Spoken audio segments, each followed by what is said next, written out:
آگے کہہ رہے ہیں کہ شاید ایک جملے سے ام البنین کے خاندان کی عکاسی کی جا سکتی ہے، اور وہ جملہ یہ ہے کہ ام البنین کے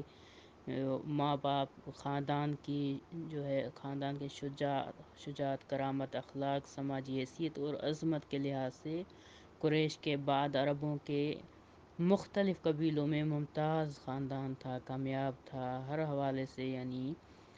کوئی ایسی کمی نہیں تھی کہ جو رہ گئی ہو، ہر حوالے سے شجاعت، کرامت، اخلاق، ہر چیز موجود تھی۔ آگے کہہ رہے ہیں کہ حزام بن خالد بنی کلاب کے بعض افراد کے ہمراہ، یعنی ان کے ساتھ سفر پر گئے ہوئے تھے۔ جب وہ سفر سے واپس لوٹے تو ان کی باوفا شریک حیات ثمامہ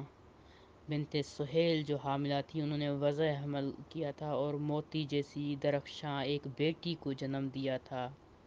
حزام نے اپنی بیٹی کی پیدائش کے بارے میں باخبر ہونے کے بعد اس کا نام فاطمہ رکھا، اور عربوں کی رسم کے مطابق اس کے لیے ایک کنیت کا بھی انتخاب کیا، اور وہ یہ کنیت ام البنین تھی۔ فاطمہ یعنی فضیلتوں کی ماں نے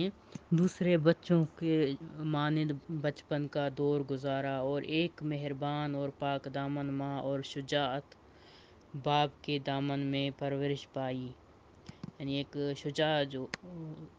جیسے کہا جائے نا شجاع ترین شخص، اس کے دامن میں انہوں نے پرورش پائی، جو بہت سے اخلاقی اوصاف کے مالک تھے۔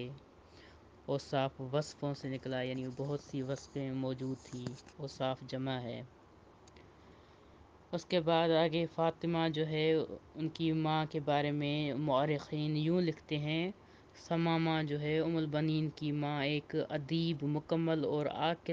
عاقلہ خاتون تھی۔ انہوں نے اپنی